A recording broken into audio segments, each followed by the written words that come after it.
Welcome to the Megyn Kelly Show, your home for open, honest, and provocative conversations.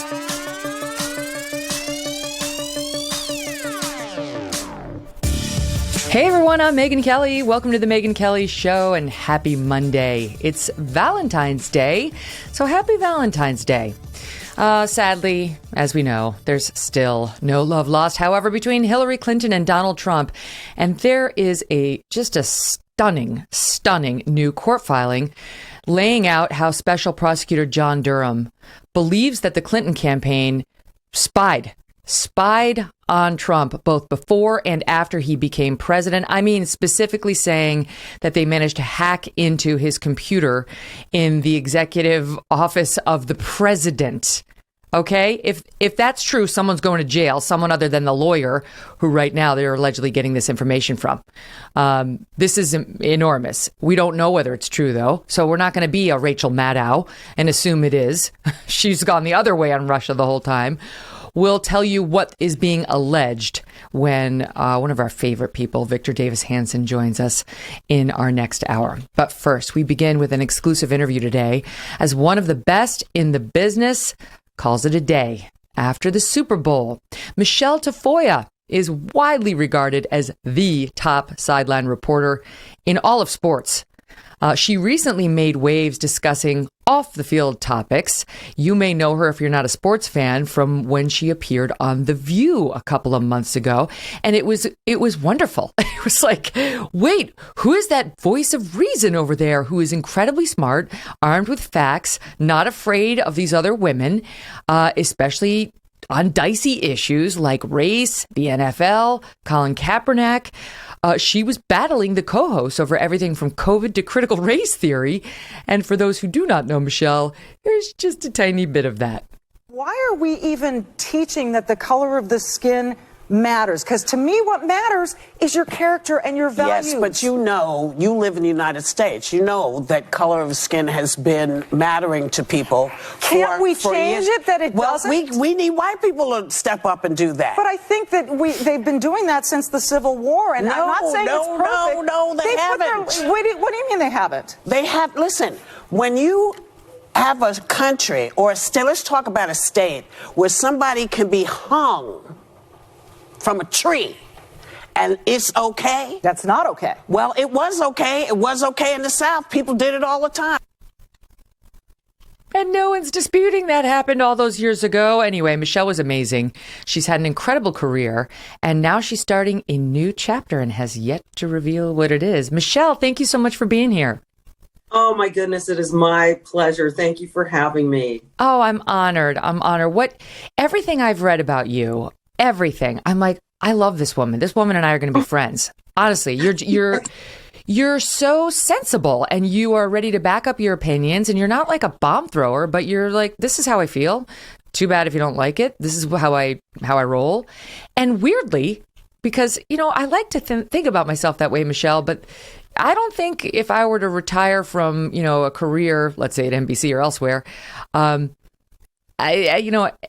that every single person would be saying such nice and laudatory things the way they have about everyone loves you. Well, not all those women on The View, and certainly not their audience. No, the women were great, but their audience did not love me. So it's not like I'm universally loved because I don't share their opinions. But it is crazy to me. I think people that know me, they get me. And it takes a little while for the rest of the world to get to know you. So that's what I hope to do here now. Yes. Okay. So this is the thing. I mean, it's been a big mystery. Why would she be leaving? It's not like you're struggling to make it as a sports reporter, all the Emmys and all the awards. And the list of accolades you've received is really impressive. Plus just the beloved, you're beloved. Al Michaels last night, I think, was going to shed a tear that it was your last night. Chris Collinsworth, they all adore you. So, but you've been saying you want to do something that exercises other muscles. I can relate to this. This happened at my career. What does that look like? Well, there are a couple things that are starting right this minute. I am the co-chair now of the Kendall Qualls for Governor campaign in Minnesota, where I've lived for 25 plus years. And I've been asked to run for governor, Megyn, but this is not the right time. I have 2 kids that are in high school and junior high. I want to see, I've missed so much. So I want to devote some time to my family, certainly my husband included. But I am willing to step up for this gentleman, Kendall Qualls, and say, we need a change in leadership. We need sensible, reasonable people. And I got to tell you, I wake up every morning, and there is a tug at my chest. And that tug is telling me, Michelle, you have to help. Somehow, you've got to help. And I can't do that in this role as a sideline reporter. This has been a phenomenal career. I've loved every minute of it, almost, except for the freezing cold temperatures in Lambeau Field in December. But other than that, I've loved it. But there is so much work to be done. And I'm sitting around fretting about it and thinking about it constantly. And one thing I've learned is that you can't fret and think and complain unless you're really willing to do something about it. Otherwise, you got to let it go. And I'm not ready to let it go. I'm really concerned about the future of this country. I love this country. I'm not ashamed to say it. My family's story is the American dream, both my mom and my dad and me. And I love it. And I know it's there for everyone. And I'm tired of people trying to tell other people that it's a farce or that it's not real or here's why you can't succeed instead of telling people why you can succeed. And so I can't keep it to myself anymore. And I feel like I need to be a voice. Yes. Right now is not a good time to be on the sidelines for someone like you. Right. That's exactly what it feels like. And it's the only way I can describe it to you, and I have a feeling you'll understand this, is like I wake up and something's pulling at my chest, at my heart, at my guts, at my soul, like it's a palpable feel. Go help. And I just couldn't ignore that anymore. I couldn't ignore it. And so whether it's a run in the future or not, I am going to stand behind people and with people, and I am going to let my voice be heard, which is just something that you can't do when you're a very public sideline reporter on a sports/entertainment show that is supposed to just make people happy. And NBC was great about saying, look, go, say the things you want to say, be careful. And I don't want to be careful anymore. I did not have that experience with NBC. That's interesting. I'm glad you had that direction. Yeah, a little bit different situation. Well, you'll note that, there was a lot that they asked me not to do. I was asked to start a podcast a year or so ago, and they said, can you just hold off? So it wasn't like I was given total freedom. And I do understand that, and it's what I signed up for, so I couldn't complain. And I just waited for the right time. And everything came together right now with the Super Bowl and everything happening. And I just said, this is the time. Honest question. Do you think that if you were a liberal who privately was espousing more progressive values, they would have let you do the podcast? That's a great question. I don't know. I will say that, I will say this. Bob Costas, my former colleague at NBC Sports, is that person, is more liberal, and did some halftime essays during Sunday Night Football over the years that drew some ire from some of our fans. And I think what fairly NBC wanted to avoid was ticking off their fans of the sport, of the game, of this opportunity to escape that stuff. But that was a different day. What's that? That was a different day. I remember that. What, didn't he write some dicey piece on the Second Amendment or something about guns? Yeah. But since then, since the wokeification of ESPN and NBC and all these, sports in general, I just wonder whether they would be saying, if you wanted to go out there and be like BLM and, trans swimmers should swim and all that stuff, I just can't imagine them silencing you. I don't know.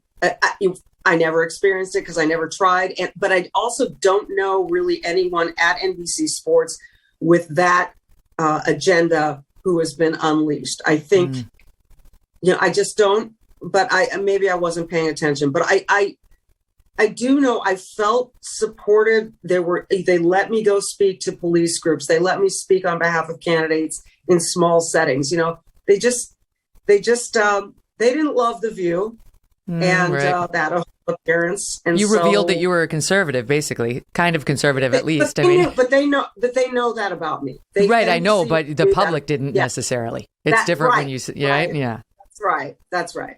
Well, and that's the thing. So, like, I've told the story before, but one time I was talking to my therapist, and it was shortly after I left NBC, and I had just like launched Instagram, and I don't know how many followers I have on Instagram. I really just post dog photos on there, and occasionally, if I do something fun, I'll put something up there. But I didn't have very many followers, and like literally at that moment, Jennifer Aniston had posted one photo and gotten like 8 million followers in a day. I'm like, my God, that's incredible. And I was like, well, I think we've established I'm no Jennifer Aniston. And I remember it was a joke, but my therapist was laughing because he's like, you talk about the most divisive issues in America for a living. He's like, she does silly comedies with people who are literally called friends, So I get the hesitancy about putting you out there with your political opinion. I wish more news organizations would do that. I wish more sports organizations would say that. But it does seem to be especially dicey in the eyes of a lot of these execs if you're a conservative, because they know instantly you're going to alienate the entire left. The left will not tolerate a conservative newscaster. The tolerant left will not tolerate conservatives, and that's just something that I've learned the hard way. And it's very frustrating. But I think, to me, you talk about issues, but you are not a divisive character. You're not a divisive human. So to me, I'd much rather, God love Jennifer Aniston, I'd follow you over her any day if I had to make a choice. No, that's the God's honest truth, because you're smart. Look, we talk about things that matter. And that's what scares me right now, is that not enough people are talking about things that matter. Mm-hmm. And if I'm amazed at just people that I talk to now and then, how little they know about what's going on in the world, in this country, the things that really should be affecting them and opening their eyes, and it's not happening. And you go, it must be that the message isn't getting presented the right way or by the right people. And so I guess I hope I'm not thinking too highly of myself, but I do think of myself as sane and someone who maybe can help convey the message. Yes, you're a great communicator. I mean, I've watched you enough to know you're great at it. And that's why you've done so well when the chips are down in like clutch moments. When I remember the one, I'm not a sports person, but when the one coach collapsed on the field during the halftime, that made national news, and you handled it so beautifully. You didn't know what was going on. He'd had a stroke, I think. But anyway, you're a great communicator. So sometimes we get wrapped up in our world of politics and think everybody's paying attention. And what you're saying is kind of a good reminder that a lot of people aren't. And the fabric of the country's being eroded bit by bit. And you're right in the heartland. I mean, at some point we have to talk about how a California girl got sucked into Minnesota. I believe it was love. It must have been deep, true love. But that's a pretty blue state. So, do you think you can get through to people out there? I think it is a pretty blue state, but I think it's trending purple. It's a really interesting state in that we have what's called the metro, Minneapolis, St. Paul, and the surrounding suburbs. And then they have what they call outstate, which is everybody else. And I think that outstate is primarily red country.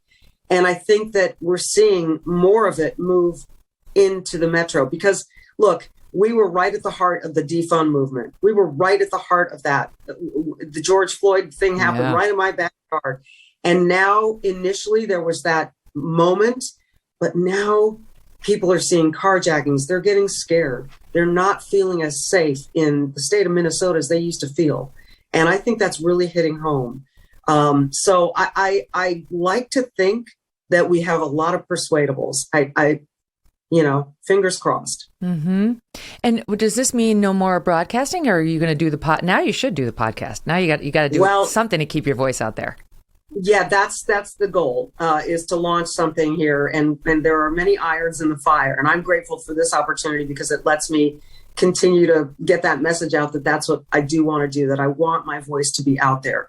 And it's purely out of, I remember someone sat me down once and said, there are three reasons people run for office. Number one, they want power. Number one, they want popularity. or two, they want popularity, or number three, they really want to serve. And I said, well, for me, I really want to serve. I'm a huge believer in the power of what this country is built on. And I'm terrified for my kids and their kids and yours and everybody else's, that, as you put it, the fabric's going to get torn apart to a point where we're not recognizable anymore. And I believe there are enough people to save it, but also people are being silenced or afraid to speak out. The number of friends I have that say, oh, I don't want to talk politics. I don't want to say that. I am afraid to say this on Facebook. Fear to speak, fear to express yourself.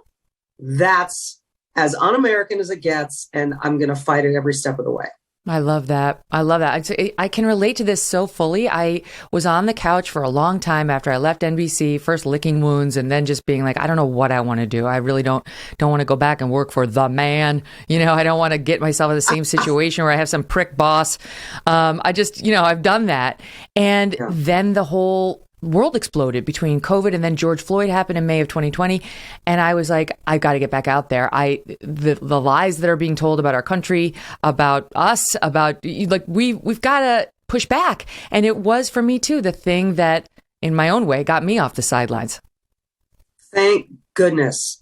I mean, your voice is so important. And I can't tell you how many people were excited that I was coming to talk to you. I'm honestly, I'm so thrilled that you're partaking in this, because we do need that pushback. We absolutely do. We can't see, there are a lot of people who are afraid right now, and that it just breaks my heart. And I'm just not one of them. I'm not. What do I have to fear? I mean, I don't fear it. Throw me in there. I'll take your barbs. I'll take whatever. I'll go on The View and take that audience booing me.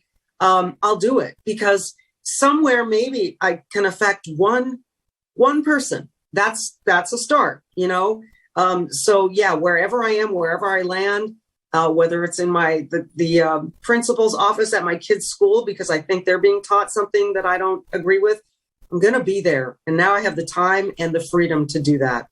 I love it. I want to see more of it, and I want to hear more of it. I'm just looking for it. Yes. Okay. We have a little bit of you on The View, because I love this moment. You're battling about Colin Kaepernick. And unlike the ladies of The View, you actually knew what you were talking about. Like, they messed with the wrong person. They're used to having some shill on there who's like, well, I don't believe in kneeling. And you were like, and whatever. You were like, let's go. I've got my facts. And here's just a little bit of that. This is SOT 5.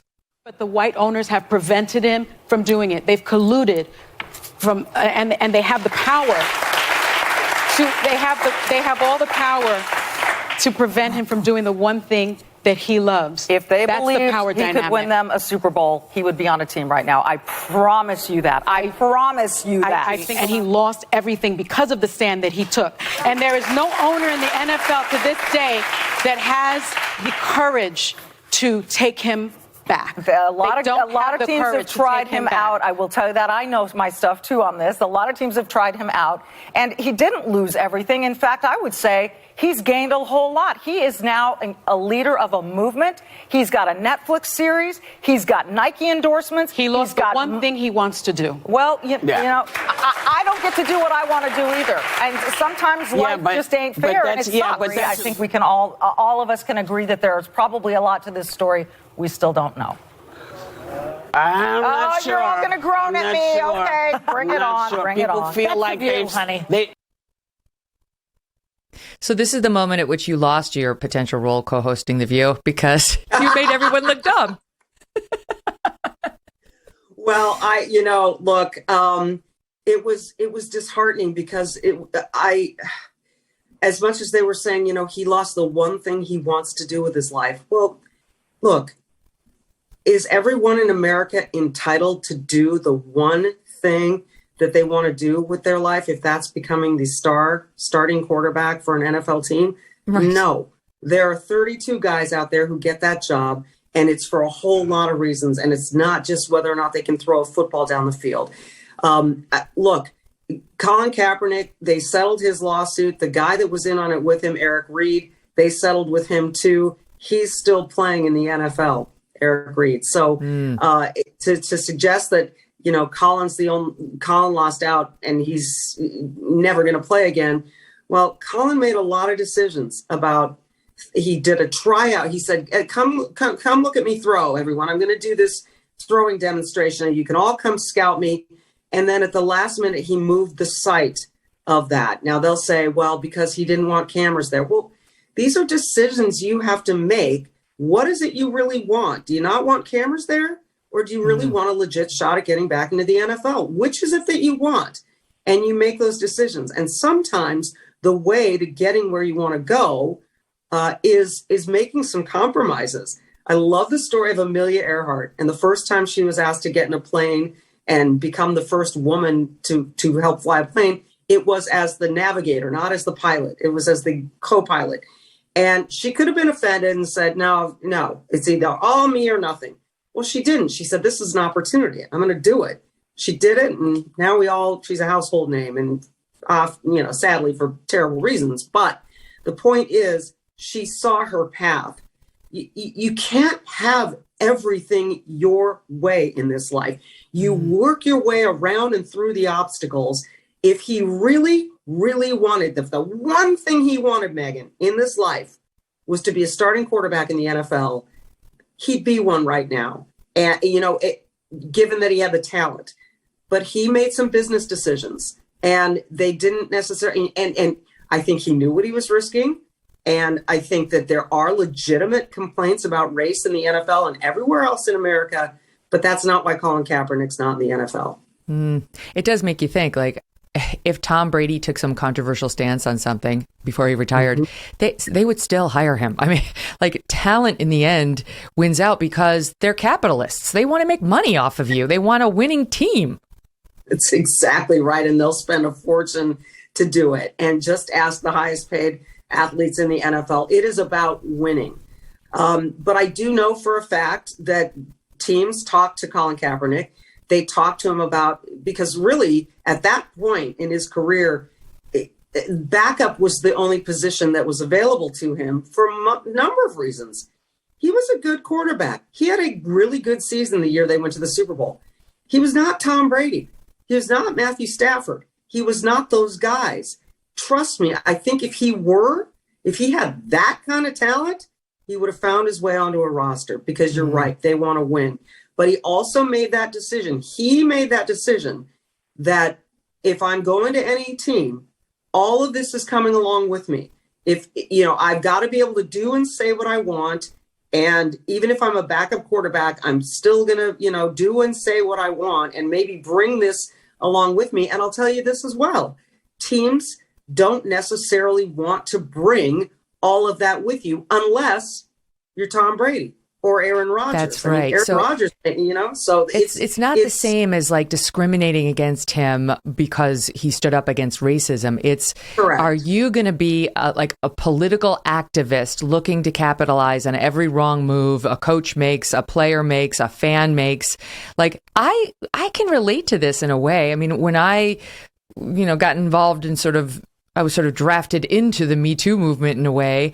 It was never something I wanted to be affiliated with. It was like, right. I'm going to do the next right thing. And before you know it, that led to a whole cascade of things happening. But my point was, I didn't want to be affiliated with any movement. I don't really like activism. It's not my thing. But I understood in not backing Roger Ailes, I could never work again. It was possible that I would never work again because all of our companies, for the most part, are run by men. And, maybe they would look at me and say, she's not loyal to the men who run these companies. And therefore, I don't want. So you make your own decisions, right? That wouldn't have been illegal for somebody to do that to me, to say, she's a headache. She might turn on me. I get it. And by the way, if you're a shitbag, I might. That's why I don't have a boss now. And isn't that a beautiful thing? I mean, that's but we awesome. all make our own choices. Choices, and you just put it so well. I don't know that there's a whole lot more I can add to that, but you are spot on. That every player in the NFL comes with a set, and there have been plenty of players speaking out against racism, which is a welcome thing to see and hear. But they've done it in a way that hasn't been detrimental to their team. That's such a good point. And you also pointed out it's tough to cry a tear for Colin Kaepernick with his Nike deal and his Netflix deal. It's like, could you please spare me? Cry me a river. I know. Right. Again, I think he's going to be financially just okay. Yes. I was Sonny Hostin's talking about him like he's homeless on the street. Like, you know what? He's good. He clearly wants to do social activism. He's doing it and he's getting paid tens of millions of dollars. So move on to your next cause and we'll see if we feel sorry for that one. All right. Michelle Tafoya is amazing. She's staying with us. I'm going to squeeze in a break and then we have so much more to go over. So don't go away. Blinkist has the perfect content to help you be a better, smarter, and more knowledgeable you in 2022. How? With 22 ideas for 2022. They want to focus on how Blinkist's content can incredibly impact our lives. The goal is to empower people to grow personally and professionally by discovering content that inspires, motivates, and gives them new perspectives on their lives and the world in the new year. Blinkist is perfect for curious people who love to learn, for busy people who don't have time to read. That is why I love it. And even for people who aren't really that into reading, but kind of feel like they should be up on the latest offerings. See, Blinkist helps you feed your brain while you're driving, while you're commuting, you're doing housework, or just relaxing. So you can consume everything from The Future of Capitalism to The Prince by Machiavelli. Right now, Blinkist has a special offer just for our audience. You can go to Blinkist.com/MK to start your free 7-day trial and get 25% off a Blinkist premium membership. They basically take like books and they condense them down into smaller, digestible little bits that you can get through quickly. So you know what's going on, you get a feel for it. Maybe it makes you read the whole book, maybe it doesn't, but it's a great time saver. All right, so you can get a free 7-day trial, 25% off a Blinkist premium membership just by going to Blinkist, Blinkist.com/MK, 25% off, 7-day free trial. You'll love it. Blinkist.com/MK. All right, Michelle, so I did watch the Super Bowl last night. Unlike you, I was not on the 50-yard line. But I watched it at home with my kids, and it was so funny because, of course, I have 2 boys and a girl, and they were watching. They were asking about the players, and then you popped out. I'm like, hey, I'm interviewing her tomorrow. They're like, you are? Oh, my gosh. Suddenly you became the biggest star. They were very excited for our exchange. And then this moment happened, and they were even more excited. Here's soundbite 1 from last night, Michelle interviewing Aaron Donald, the star defender of the Rams, after his big Super Bowl win. What did you see on that last play that enabled you to do what you did and make that stop? Strain. One last play to be world champs. Give it everything you got. I found the way to get to them. We made a play and we won. That's all that matters. So you talked about the confetti, the feeling. I know you're going to get a chance to hug that Lombardi trophy that you wanted to hug for so long. How does this measure up to what you thought it might be like, Aaron? It's the best feeling in the world, man. God is great. God is great. I'm lost for words. I don't know what to say. This is a blessing. It was a great moment. And by the way, it was a great follow-up because he had said moments earlier, I've dreamed of this. I've dreamed of this.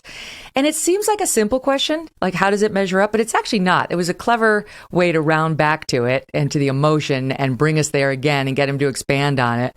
And that was like the moment of the night. That's what you're looking for, just to make people at home feel something.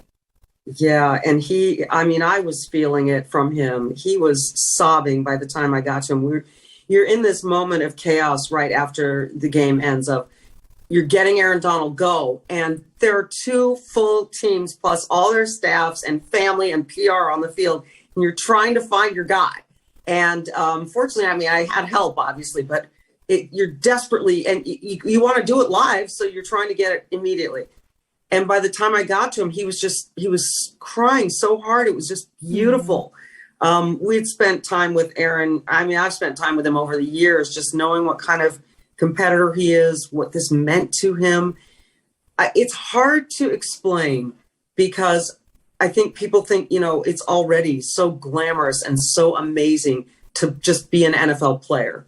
There is an enormous step that changes in your life or that you take in your life once you become a world champion.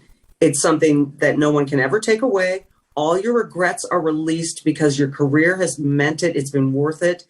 And I know that's what this was for Aaron. And nobody works harder than that man. And so to see him able to do it, to achieve that final play, and then to be able to soak it in, it was beautiful to watch. All right, now I'm getting emotional because I'm thinking about you, and I'm thinking about that was your last Super Bowl. Like, that was a culminating moment for you too. I don't know why I'm feeling emotional about this, but like, it was a big night for you too, and to spend your last night reporting on the sidelines at the Super Bowl and celebrating whoever's win, probably in your view, although you're from California, so maybe you like the Rams. That must have been great. And like your colleagues in the booth giving you an emotional goodbye. Do we have, we've got Al Michaels. Here's Al Michaels. This is SOT 16.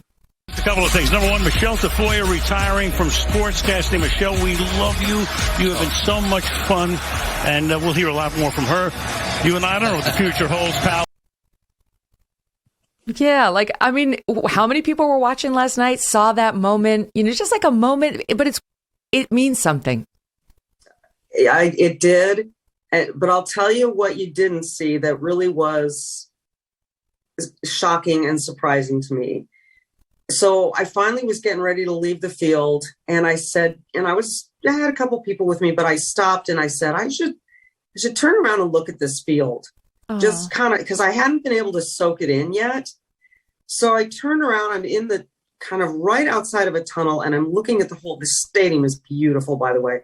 And I'm looking at it, and I'm looking at the lights, and I'm looking at this place where I've spent the last 25 years of my life as kind of like my workplace.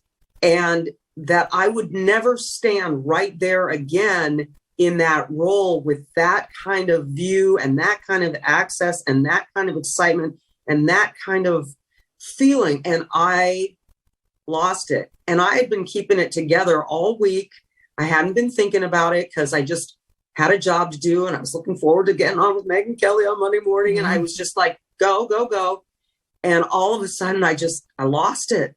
And I just started crying, and I didn't want anyone to see it. I'm just like going like this. But I didn't want to walk away still. I wanted to just look. And I said to myself, this is really weird and sad, but I've got to just look at, I got to look at this and not forget that this is what I've done for 25 years. It's been a privilege. It's been fun. It's been hard. This is the last view, Michelle. Just take it in for another minute. Mm-hmm. So that was when it all came crashing home as to, I won't be standing on a field again anytime soon. Meanwhile, the fans were like, Bengals fan.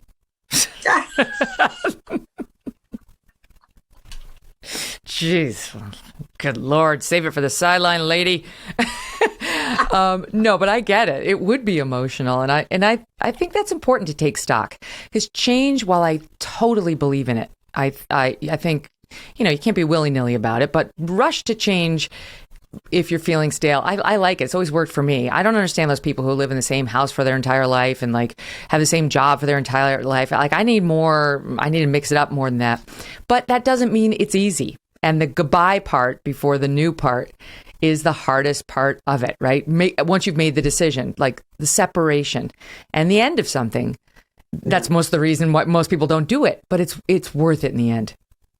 I really believe it will be. I've been thinking about this change for multiple years. I originally gave notice to NBC, I think after the 2018 season. I said 2019 would be my last. And then they said, could you just stay on till the Super Bowl? And all kinds of machinations happened.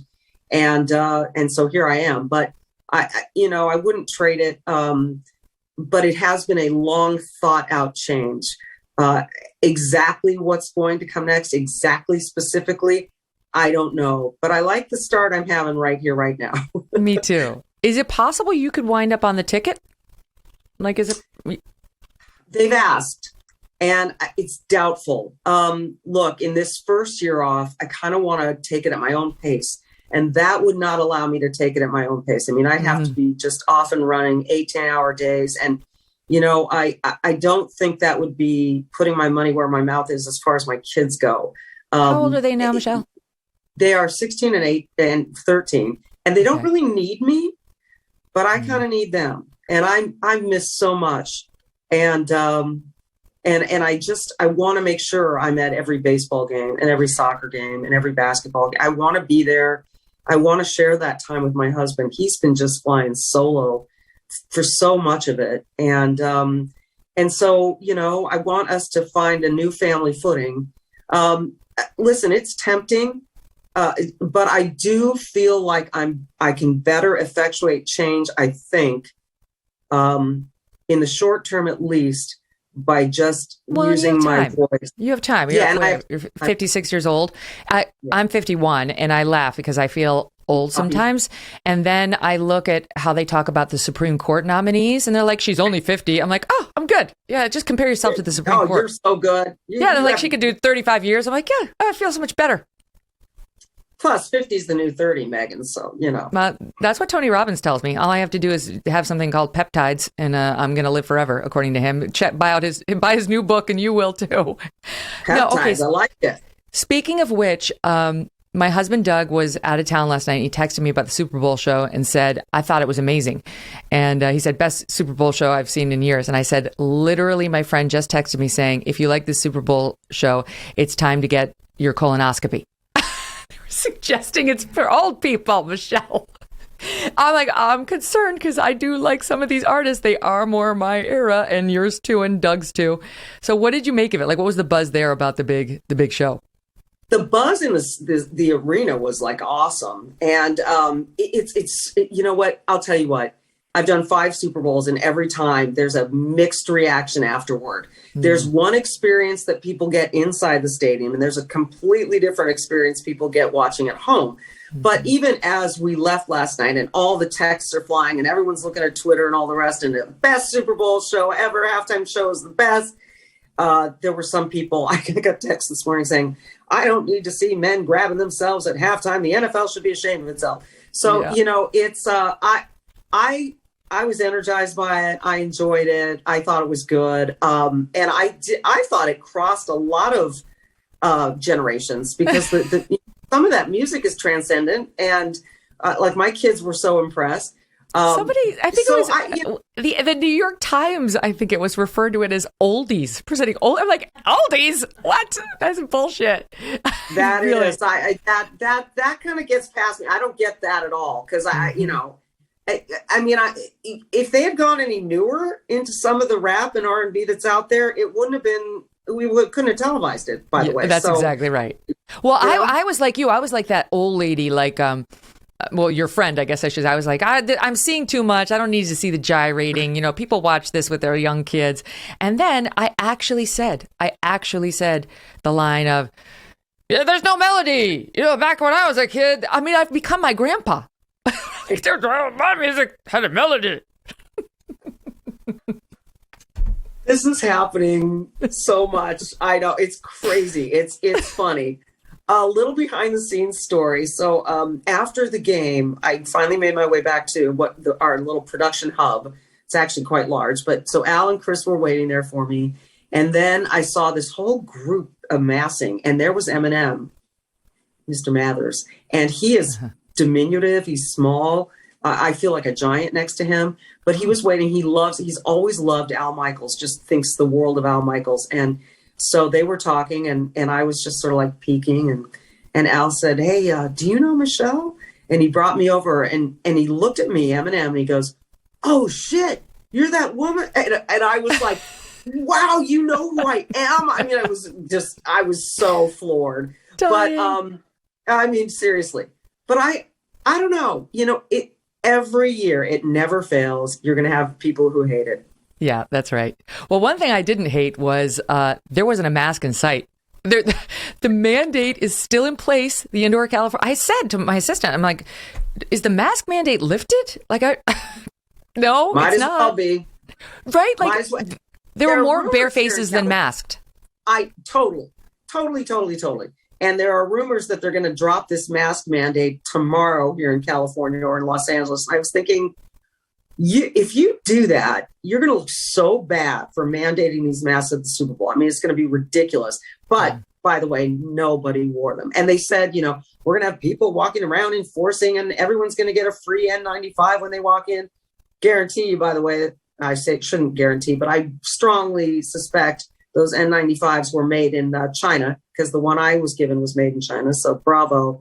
But yeah, I mean, look at these pictures. There's not one human in a mask. These are all these celebrities. Or it's on their chin. Right, exactly. All these celebrities who are constantly lecturing America with there's not even pretending. There's not even like the mask hanging from the ear the way some people do.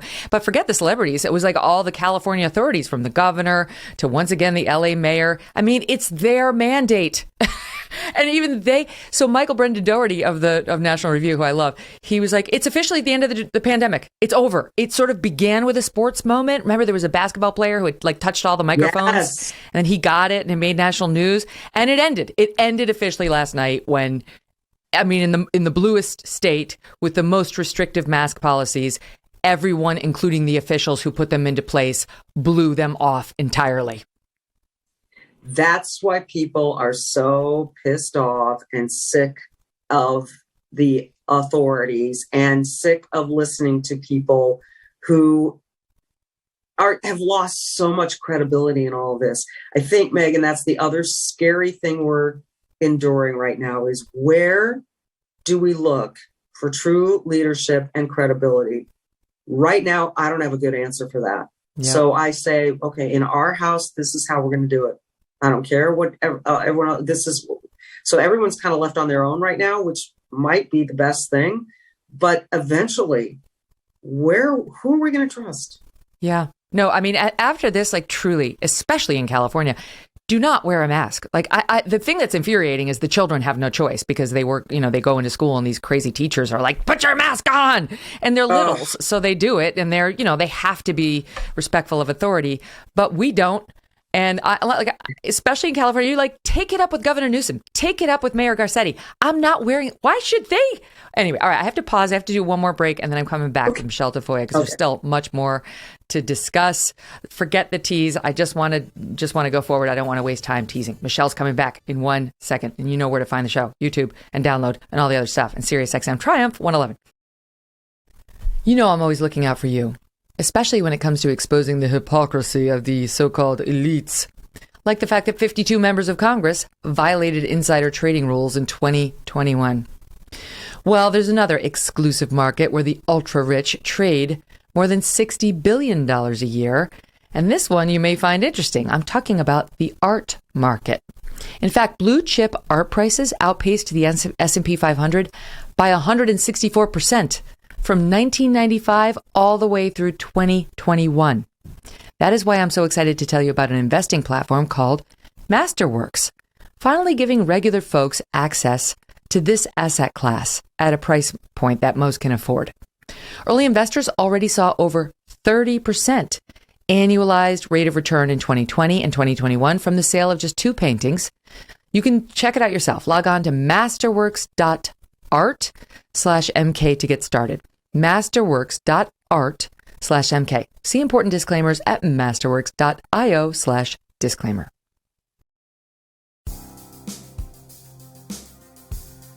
All right, a weird question for you, but not really. As a woman who's made it in a man's world, I mean, it's a world and there are a lot of men in it, but they do tend to run sports and sports television. What do you make of Joe Biden's decision to say, I'm picking a black woman for the Supreme Court? I'm sure you got some feelings on this. I do too, but I'm really genuinely curious to know what you think. If that was really what he wanted, go ahead and do it and don't announce it to the world. Just do it and let it stand on merits. You didn't need to make that like your agenda. Just do it. Yes. I just don't, I know there are credible women of color out there. So go nominate one, but he don't announce her. He kneecapped the choice before he named her to help himself. It's awful. I don't even get me started. Yeah. Okay, good. Because I get it. And I know you've been saying, I don't want to be known as the best women's sports reporter. I want to be known as the best sports reporter. And that's been the key to your success. Why would you put these things in your way that are sort of made up constructs of, yes, there are men and there are women, as you said, but I don't go and battle just women in my industry. I went and competed with everyone. And I didn't think of myself and check this box. I mean, if I were going to check boxes, I'd be doing it all day. Oh, I'm Hispanic with a little Irish blood, and I'm brunette, and I'm less than 5'8". So that's the group I'm going to compete with. No, right. Just go compete as a human being. That's right. Okay, let me talk to you about you personally, because there's some interesting stuff in your background. I could relate to your struggles with infertility because in my case, I got married to my husband. I had a starter marriage. So then my real marriage to Doug didn't start until I was 37. So I was kind of getting long in the tooth for the babies. And I could relate to your frustration and trying to get pregnant and so on. But I did want to circle to the part of you had one biological child who was just like a surprise after all your IVFs and miscarriages and some very tough times. And that's the way it is, right? As soon as you relax or give up, you get, right? And then for your second child, you decided to adopt. And I read that you said about your husband phrased it as, now we get to adopt, not have to, get to. Correct. It was one of the most freeing things he ever said to me. My husband's awesome. And he said that now we get to adopt. And it's just been the greatest gift I've ever been given. And I hope I do get to meet her mother face to face someday. And if she wants to, we will do that, because I want to thank this woman for giving me the greatest gift I've ever had the pleasure of having in my life. And she just keeps on giving. It's been amazing. And Michelle, I talked to so many women who are so worried they don't want to use donor eggs or they don't want to adopt. And they're like, I always laugh because everybody thinks their genes are the best. Like, oh, what if I get somebody else's, and you're kind of looking at half of them like, that might not be such a bad thing. You should maybe take somebody else's. But you said the same thing my friends who are adoptive mothers have said, which is, you forget it's like, that thing is a barrier to entry only. The fact that this baby was born to another woman, they do become your child, 100% your child. Totally and completely. And whenever she calls me mommy, it's that much more special. I mean, even at 13, she's still calling me mommy. That goes away, and this is your child. This is your charge. This is your love. And don't even get me started with my husband. I mean, she's got him wrapped. It is interesting. Your own child is almost like a lab experiment. Oh, that part's you and this part's me, And then this adoptive child, the things that she brings to our family that have nothing to do with my husband nor me are amazing. And we love it. Like, she does not like chocolate. So she's clearly biologically not ours. It's like little things like that. She's a great athlete, all these things. And it's so incredible to watch and help her grow. And if there's one piece of advice I could give, it's you will find your family somehow, some way. Let it happen, because, oh my God, I can't imagine my life without her. Mm-hmm. So is that what happened? The wonderful husband that she loves so much as well, he pulled you to Minnesota? Because I'm hung up on like who that was raised in California would move to Minnesota. What? Well, the weather in California is so boring. It's the same day after day. I wanted a challenge. No, honestly, I left California. I was in Charlotte, North Carolina for my first job. I wanted to leave there. Minnesota offered me a chance to cover the Minnesota Vikings. I wanted to cover the NFL. And then I met my husband. Because honestly, Megyn, when I first got to Minnesota, it was 30 below with wind chill. Right. And I said, what am I doing? And then I saw the change of seasons, and then I met my husband, and it's turned into home. It's crazy, but there we are. You know what? He must be amazing in bed. It's just good. Like, we'll talk later. Yeah. We'll have a drink sometime in New York. It's done. I can't wait. Michelle, please come back. There's so many more things I wanted to get your opinion on. You're a great talker, a great woman, a great professional. You don't need it, but good luck with all the next chapter. I appreciate it. And at the risk of sounding like I'm just blowing smoke here, you've been a big influence on my career and my decision-making about all of this. You're a phenomenal voice. I'm so grateful for you in this space, in this arena. Keep it going. Oh, thank you. Thank you. I love that. I appreciate it. All right. Lots of love to you and the fam. You too.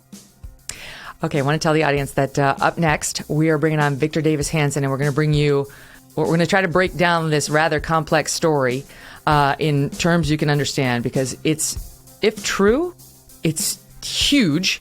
It could definitely result in criminal charges for a whole host of people, and it's being completely blacked out by most in the mainstream media. I mean, it is being ignored, and trust me, if the shoe were on the other foot, and Donald Trump had been accused of spying on Hillary Clinton's winning White House campaign, it would dominate the news cycle everywhere, but it's not. We'll be right back. Do you have an account with Coinbase, or are you thinking of opening one?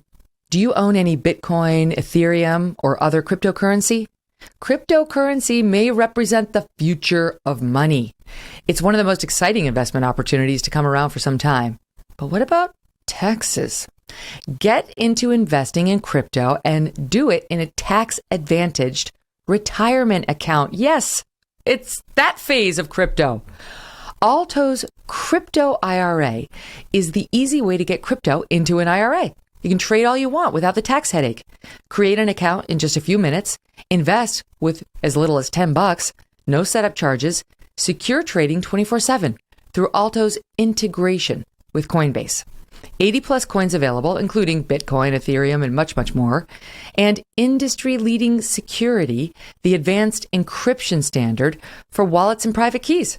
You ready to take your investments to the next level? Diversify like the pros do and trade without tax headaches. Open an Alto Crypto IRA with as little as $10.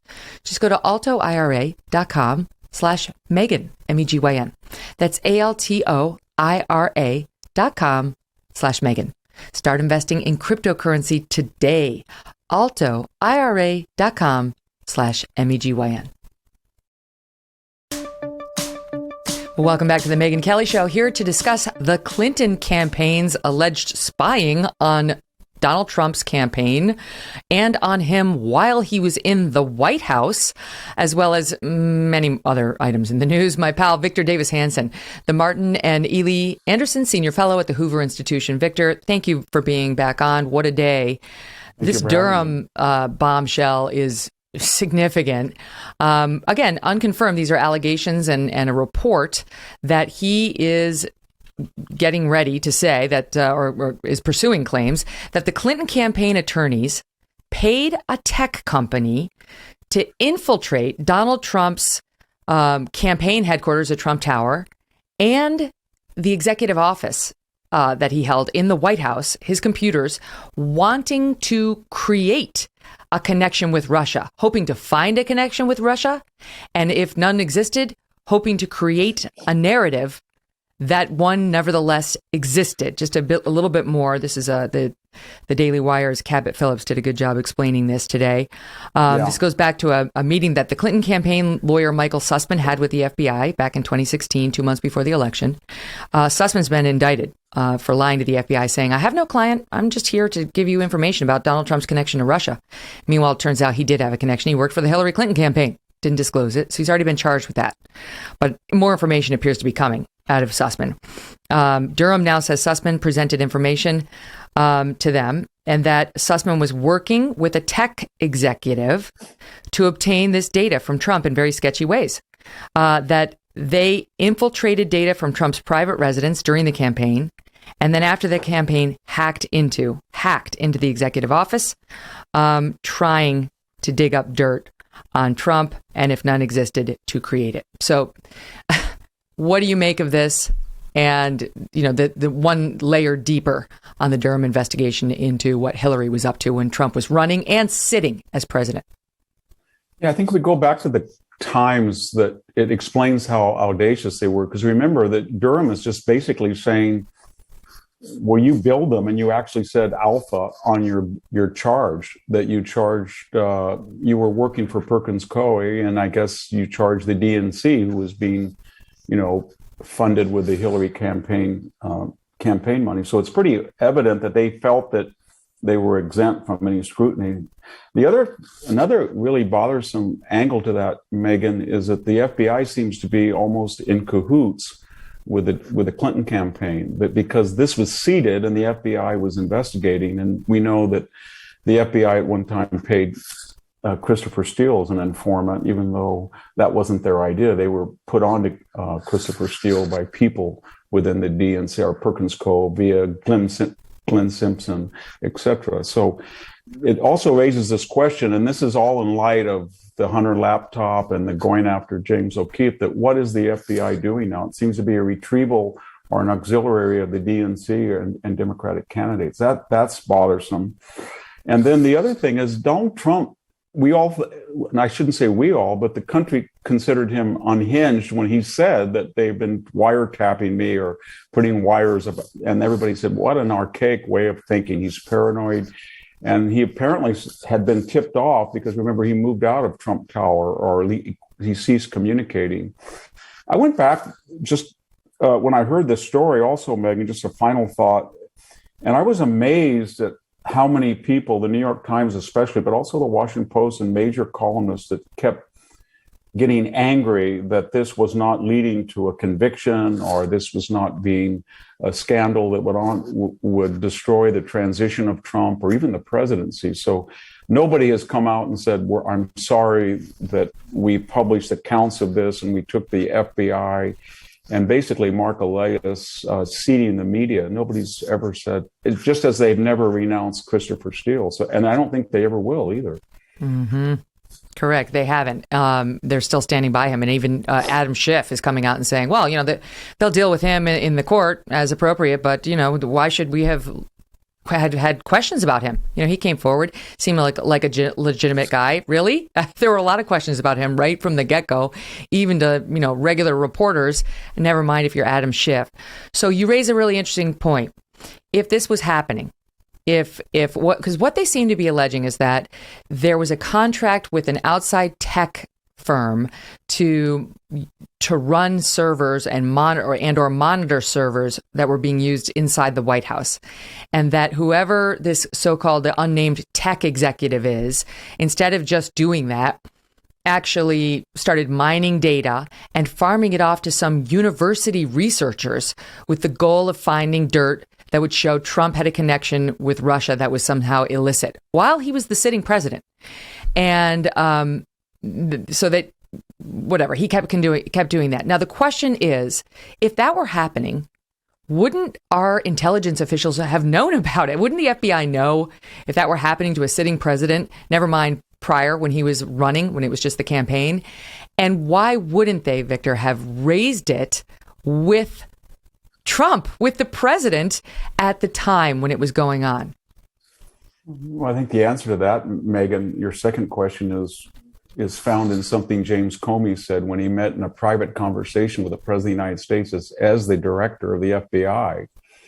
And he assured the president that he was not the object of an ongoing FBI investigation, which he knew to be untrue that he was. And second, he went immediately out into his vehicle and used an FBI apparatus, a communications device, a pad, I guess, and then recorded it all. And then subsequently, when he was fired, he leaked that. So the FBI, and for a variety of reasons, this is just one of the very minor ones, but for a variety of ongoing reasons, whether it's missing FBI phones during the Mueller investigation, or Mueller staggering, the ex-FBI head, staggering the dismissals of Strzok and Page, so there didn't seem to be any connection between them, and they were reassigned rather than fired for their unprofessionalism, or James Baker talking to sources and probably leaking it to Yahoo or other sources right before the 2016 election. And then we have Kevin Kleinsmith submitting a fraudulent doctored document. So we could go on, but there's something existentially wrong with the FBI. And I don't know if it's confined to the Washington echelon, but they seem to be an extension of the progressive movement or the DNC or whatever Democratic administration is in power. And they don't seem to, when you look at what they have done with the Hunter laptop, they had that in their possession. They sat on it. Mm-hmm. And they didn't come out because they were pressured because of the campaign. The election was approaching in 2020. And then they kind of had more performance art with James O'Keefe, who hasn't been charged yet for all of the publicity that seems to have been provided to the New York Times that almost immediately aired that story. So I don't know what to make of it, because we all we all have respect for our investigatory agencies. But I think it's a larger trend that all of us that are traditionalists who have traditionally supported the CIA, the FBI, the NSA, the Pentagon, they have lost the support of half the country. And it's not just me, pontificating. If you look at the latest poll, the Pentagon, only 45% in a recent Reagan Library poll expressed confidence in the military. When you look at the polls of the FBI, it's even more dismal. And when you have people like James Comey 245 times saying he can't remember while under oath, or Andrew McCabe on 3 occasions lying under oath to federal investigators, or John Brennan on 2 occasions lying under oath about the CIA tapping into Senate computers, or that drone operations did not have any collateral damage, or James Clapper lying under oath. And he said that I gave the least untruthful answer when he said the NSA doesn't spy on people. Or Adam Schiff, the same thing. And so this is all a narrative that we've lost confidence in what were very traditional American institutions.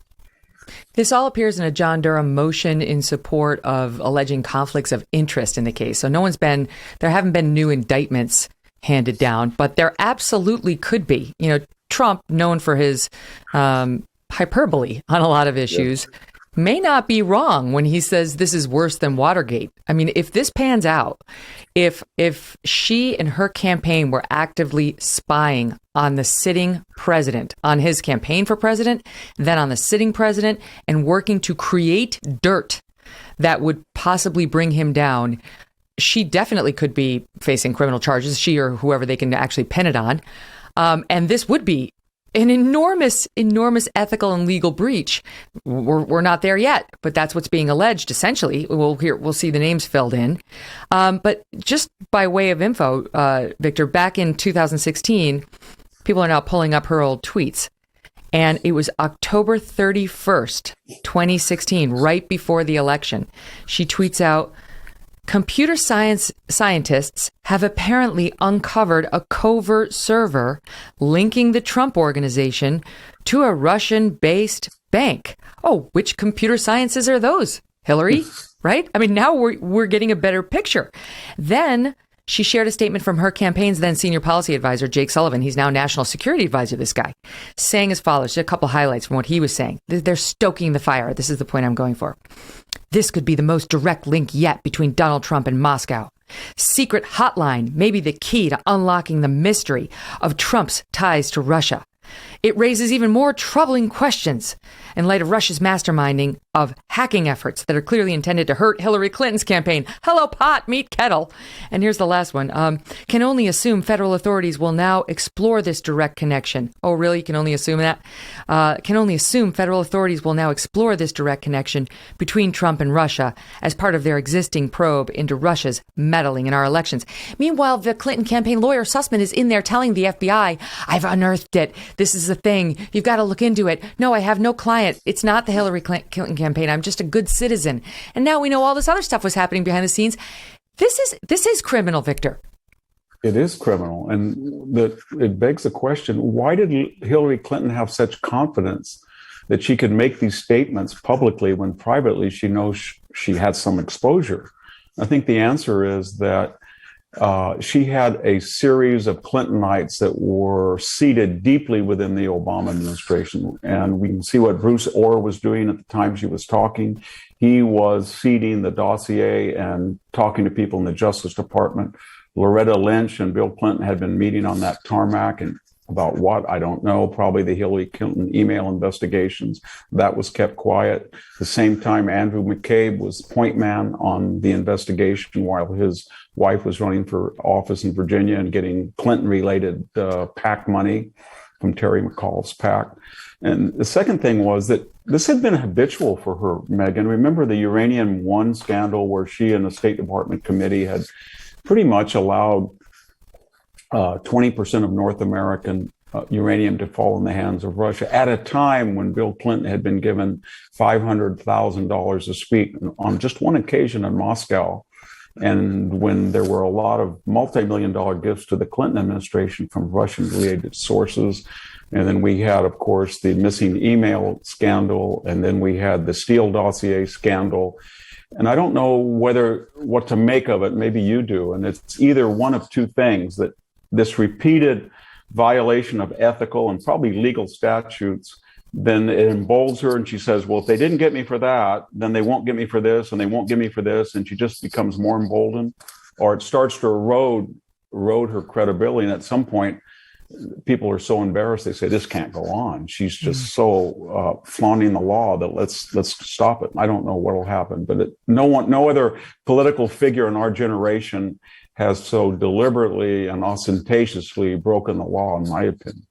You know, they say, and I've talked to convicted felons about this, crossing the first ethical line is the hardest. And once you've done that, you're pretty much good. You know, it's sort of, once you sort of abandon the commitment to following an ethical code, and that's the biggest move. And then you're on the other side and it's a party. You know, it's like whatever you want, carte blanche. I think you're right, especially when she said, I mean, she went around for most of 2016 suggesting that I shouldn't say suggesting, explicitly saying Donald Trump was not legitimately elected. They had all of those people, celebrities, grade B celebrities, making those commercials to reject the electors and have them defy their constitutional duty and reject Trump. And then almost immediately, she said she was part of the resistance, she said. And then when Joe Biden, in the closing days of the campaign, she suggested to him not to accept the results of the election if he lost. And then she, of course, during Trump's administration, said he was illegitimately elected. What I'm getting at is that there's this psychological mechanism of projection. She seems to project Russian collusion when she's using Russian-related sources herself. She seems to suggest that it's dishonest, and it is, and it's probably illegitimate to question a sanctioned U.S. election, but that's what she does all the time, sort of like Stacey Abrams. And then finally, we all feel that Trump goes over the top. He's paranoid. He makes these outlandish statements. But if you or I or any of us in our own profession had been subject to what he was subject to, where they tried to destroy his campaign by the use of a fake Russian-related dossier, and a discredited British spy who's not supposed as a foreign national to participate, and then Hillary Clinton through 3 firewalls, the DNC, Perkins Coie, and GPS, was funneling dirt against Trump. They tapped Michael Flynn's communications, and we're going to charge him with archaic statutes that somehow he was communicating during the transition with foreign leaders, which they all do. And then we went right into Mueller for 22 months, found nothing. And then we went into Ukraine, and in light of what's happened to Ukraine and what's in light of what the Biden family revelations are about Ukraine, that first impeachment seemed very dubious. So I don't think any president has been subject to such an array of illicit and non-ethical attacks as Trump. Mm-hmm. But because he's so controversial himself, he doesn't benefit from sympathy that's accorded to someone that's been on the receiving end of such illegal activity. You know, I'm thinking right now of the election fraud claims, which, none of which he was able to sustain in court. But a fair amount of Republicans believe that the election was stolen. And this story kind of helps you understand how they got there. If you're paying attention to anything that's not mainstream, because the mainstream buries this story and any stories about Durham, or they mock Durham, you think it's a joke, you think it's made up, you don't think Hillary spied on Donald at all, and you think he's some sort of weird conspiracy theorist who, whenever anything bad happens to him, he just blames, sort of some boogeyman, whether it's Hillary or somebody else or Comey. But these things actually happened. Her campaign, there's an indictment alleging that her campaign was up to no good and trying to create this connection. Even before today, we knew that. Not to mention all the things you listed, Carter Page ruining his life and so on. And then you get to the election and Trump is saying, no, I'm telling you, they stole it. And a lot of these people who have seen him proven right time and time again and been told by the media, don't be so stupid, there's no way, are like, we're not listening to you anymore. Yeah, and that's not your impression or my impression. Remember that notorious Time magazine article where they were bragging that Mark Zuckerberg had injected $419 million in pre-selected precincts in swing states, and they really absorbed the role and the job of state registrar employees. They kind of took it over, and they added more mailboxes. They went out and harvested votes. But the point of that article was they used the word conspiracy, as in good conspiracy. We had a good conspiracy of changing the election laws in key states, A, and then they said, B, we injected multi-million dollars in swing state precincts. And what I thought was the most disturbing was they said that we were able to modulate the demonstrations, i.e. Antifa and BLM, all of a sudden in August and September and October started to taper off that 120 days. That was really getting the middle class swing voter very upset. And they admitted in kind of a braggadocio article that this is what they were doing. And yet if anybody on the right or center had written that article, they would have been called a conspiracist. But they were so arrogant and haughty after the Biden win. They were bragging how they just manipulated with the help of money, and they cited people in the street, demonstrators, and the CEOs. And so it's amazing because I used to consume my information and say, all right, well, I know where not to go. I'm not going to go on Reddit to get my info as a news person. I'm going to take in sources from the far left and the far right and the center left and the center right and just sort of make up my own mind about where the truth is. And now it's almost as if I'm getting to the point where I feel like I need to avoid the mainstream altogether. It's just they look at YouTube as though it's full of disinformation. I look at them that way. Yeah, I do too. I go back to 2016 when Trump got the nomination, and then during the campaign and right after the election of 2016, Jim Rutenberg of the New York Times, Jorge Ramos of Univision, Christian Amanpour of CNN, they all had the same narrative that traditional journalism could no longer sustain itself because Donald Trump posed such an existential threat to the election process, to global warming, to the border, and all of them had a different take, but they had the same conclusion that journalists must be activists. And that was replicated by the ACLU, said the same thing almost. And so we entered a new era of journalism that they were going to be activists, and the data showed it. Remember the Shorenstein Center at Harvard in the first 90 days said that the mainstream media, as well as cable news, was 93% negative of the Trump administration. They'd never seen anything approximating that. So I think a lot of people just said the media by choice, and you can see it with CNN, especially its implosion, decided to be an arm of the progressive movement, and they kind of turned off. And it's disturbing because, as I get older, I'm 68 years old, and all of these institutions that we all used to think were apolitical, the corporation, Wall Street, social media, Silicon Valley, K through 12, we knew the university was, but entertainment, Hollywood, they've all become biased in the sense that they don't believe because they think their ends are so noble or morally superior to everybody that any means necessary, even if it disrupts their professional code, is okay and it's justified.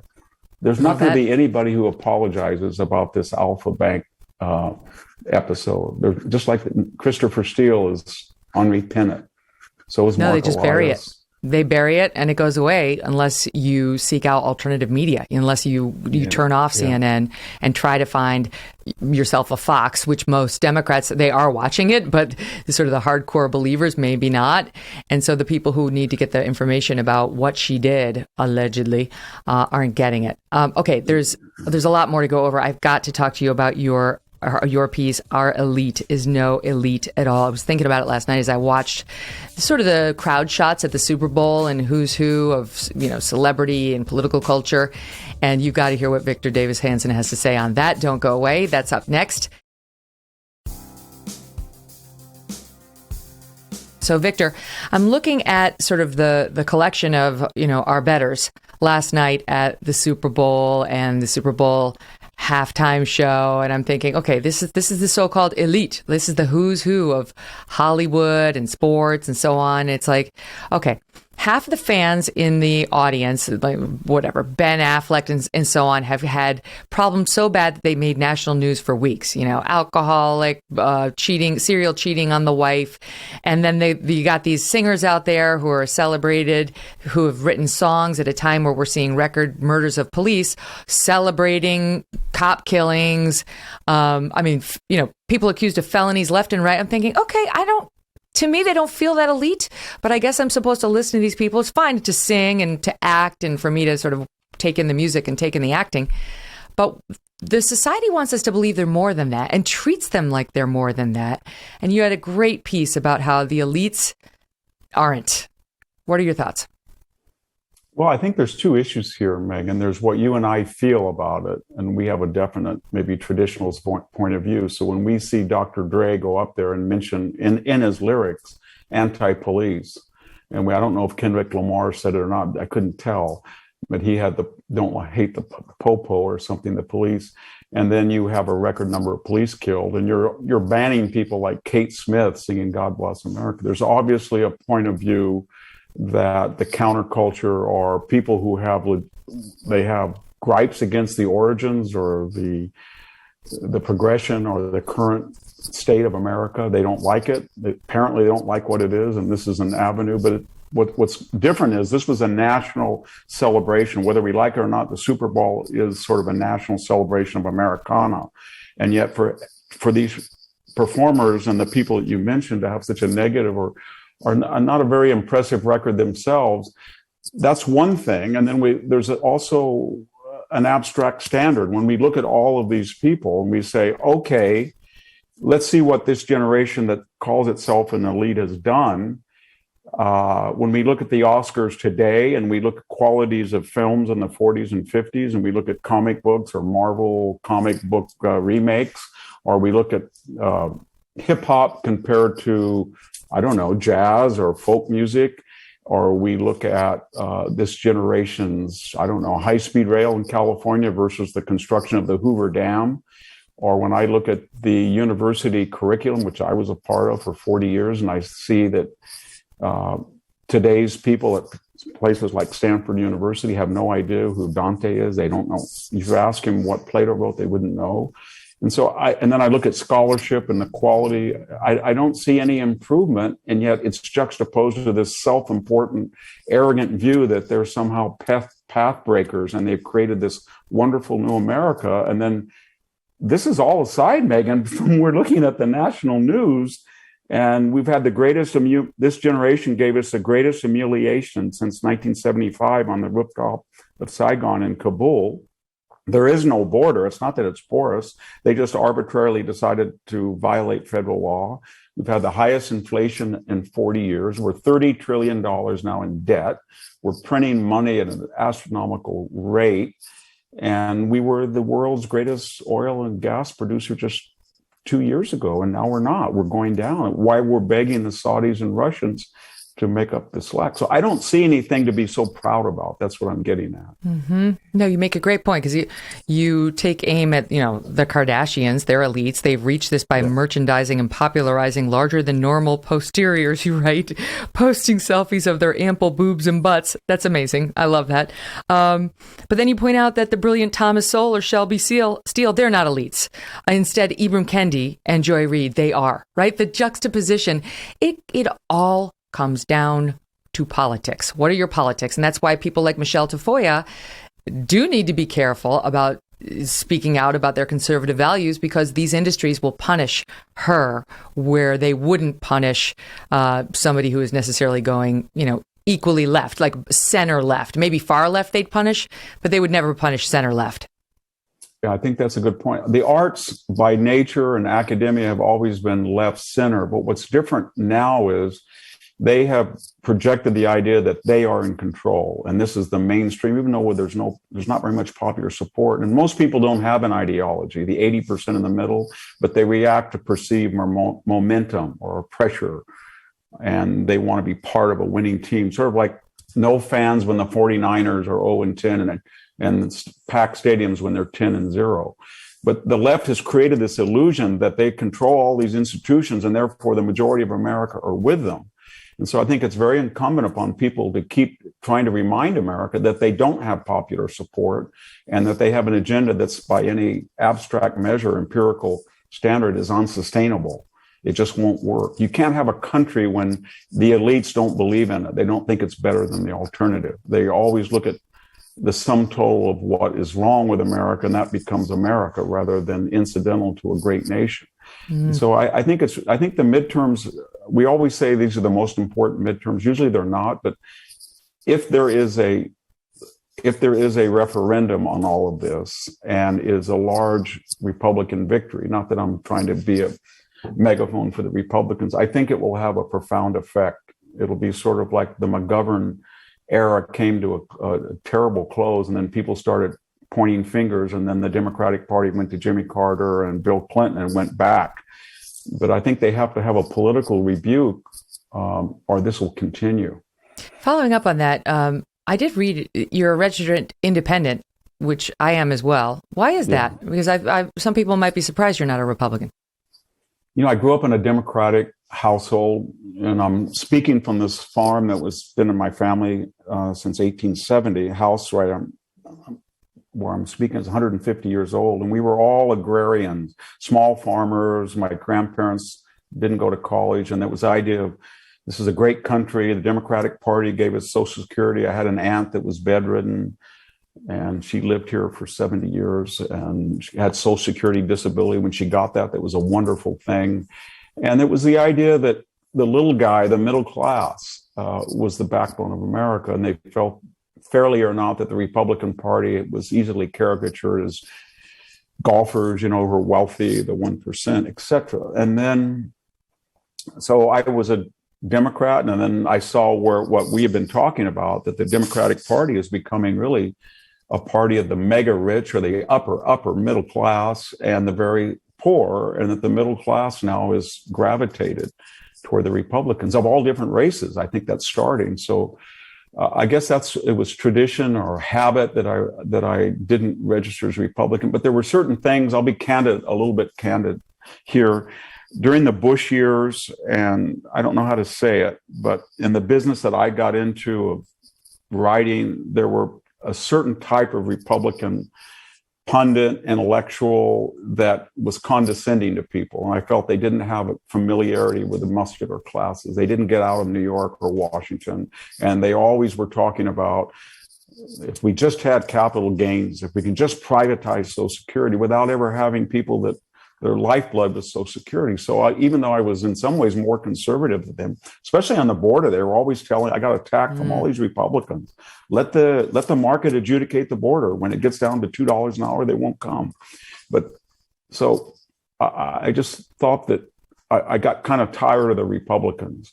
And then, Trump, everybody makes fun of him, but he did bring a nationalist populist flavor to traditionalism, and said the middle class, when he started using the word our farmers, our workers, I thought that was, for all of the criticism of him, there is a movement in the Republican Party to reflect the middle class.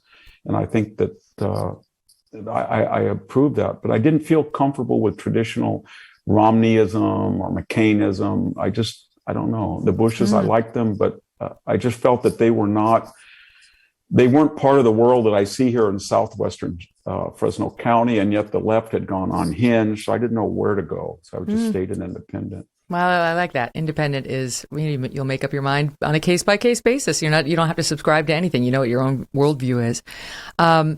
When you're talking about the difference between the muscular class, I like that, and the so-called elites, I was thinking about the crime rates, because, time and time again, we see these politicians who live in gated neighborhoods push for these soft on crime DAs, not just politicians. George Soros, he's not living in a crappy neighborhood. He's got homes all over the world, and they're amazing. Getting soft on crime DAs like Alvin Bragg elected in Manhattan, where the crime rate continues to spiral. Ours is not the only city. I just mentioned it because it's closest to me, and I've been there for over almost 20 years until recently. And there is a horrific case in the news today. On Friday, we ended the show with this horrific case of it was another terrible crime where this man came up behind this woman with a baseball bat, a homeless, crazed man, and just swung. It was out of Seattle, swung at her head like it was a baseball coming at him, and cracked her skull, and she went to the hospital. That now we have something not totally similar, but another homeless, deranged guy. That's what the papers tell me, in New York. The New York Post has exclusive video of it, which it's not of the crime. It's of the guy following this woman. She was, her name is Christina Yuna Lee, age 35, New York-based creative marketing producer. His name is Asamad Nash, age 25, homeless career criminal. That's how he's described. The videotape we're showing for those who watch it on YouTube is he's following her. She gets into her I don't know how many floors, 6th floor walk up in Chinatown. This is not a rich woman. He lays in wait. He follows her. He slowly, he's following her behind and sort of waiting for her to take her next move. So she doesn't see him, following her up stairway after stairway. And then when she opens the door to her own apartment, he manages to follow her in and stabs her to death repeatedly. It's horrific. And the landlord of the building says, we have Alvin Bragg to thank. This guy, he was out on no bail on a crime he had just committed, because this DA doesn't believe in bail and doesn't believe in locking people up. I mean, even in a lot of the serious cases, never mind the misdemeanors. And I think the one that he was locked up on wasn't one of the ones that Bragg will lock you up for. What do you make of it?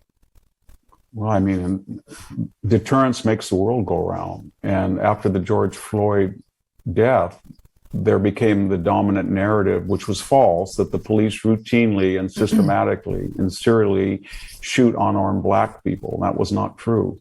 In fact, of the 11 million arrests per year, African Americans that come in custody of that group of 11 million people are no more likely to be shot by police than are other groups of the 11 million that are arrested. And so that was the narrative. And so in reaction and that hysteria of that looting and protesting, and we had 35 deaths, $2 billion in property damage. I think there were almost 2,000 police officers injured. There are these narratives of defund the police and the Soros-funded DAs, especially in San Francisco and Los Angeles, but also otherwhere, St. Louis, Baltimore, Chicago. And out of that conundrum, we got no deterrence, so that the criminal, in a cost-to-benefit analysis, decided that if he was going to commit a crime, there was very little likelihood that he was going to be arrested. If he were going to be arrested, very little likelihood he was going to be put behind bars awaiting indictment. And if he was indicted, he was probably going to be found innocent or charges dropped. If he was convicted, there was very little likelihood that he was going to jail for traditional sentencing. And out of that step-by-step analysis, and people that I know of commit crimes, I know some of them, they're very bright people, some of them. They just decided that the chances were that it was much more lucrative to hurt or maim, or whether that's defined in material or psychological or satanic terms, whatever term we use, than face punishment. And we have no deterrence now. And you can't even talk about crime because it's been fused with the whole BLM woke movement. Yes. So I know a lot of Asian American people will write me and they'll say to me, or call me, and they'll say, why don't you write that in the big cities that the African American male demographic is committing these crimes against Asians at a greater propensity than their 6 or 7% of the population? And indeed, the FBI statistics show that in terms of hate crimes, the last year we had it, but you can't talk about that. In fact, I've given a lot of interviews to Chinese language, Taiwanese groups, and this is a big hot topic in that community, that African-American males are committing anti-Asian hate crimes at a record level that is not proportionate to their demographic percentages, and yet no one can talk about it. In fact, they talk the opposite. They just say hate crime.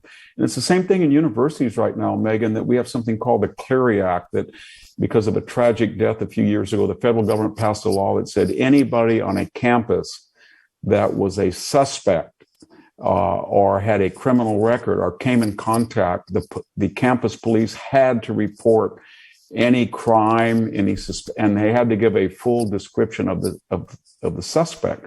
That simply disappeared, that non-compliance. In fact, the Trump administration fined universities several $1 million that they were deliberately. And so when I get things today, and I get them almost daily because I'm an emeritus from the CSU system and I work at Stanford University. If we had gone back 2 years ago, we would have said bike stolen or gun used or shots fired, and witnesses said the suspect, and they would describe the suspect very clearly: clothes worn, ethnic background, male or female, etc. Now they just say suspect, description unknown.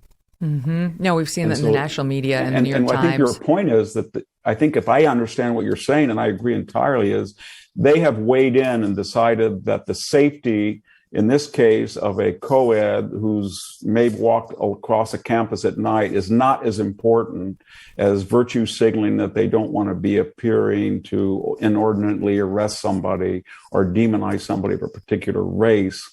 And therefore, they're erring on that side. They don't really care about the other people. And that's what I'm worried about. To your point, too, the woman, the Asian woman who was shoved in front of the New York City oncoming subway train and, to her death, she was shoved by a black homeless man. And the New York Times blacked out much of his history of crime and wasn't showing his picture. They don't talk about the race and they don't show the picture because they're trying to sort of snuff out that dynamic where very well that if it had been, a white man committing a similar crime on a person of color or anybody, with some sort of more minority cultural background, they would have highlighted it, right? This appears to be policy for them. And I realize it's you cross a line when you just gratuitously put up every criminal accused of random crime and just keep saying, and this is a black person, and this is that's misleading too. A lot of white people commit crime too.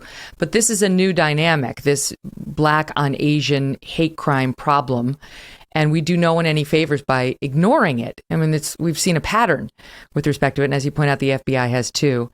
Now, Al Sharpton commented on not the race angle, but the increase in crime, because you don't have to be the victim of something as horrific as this poor woman in Chinatown to feel the crime creeping up in your neighborhood if you live near a big city. He's complaining about just going to the pharmacy and half the goods are locked up.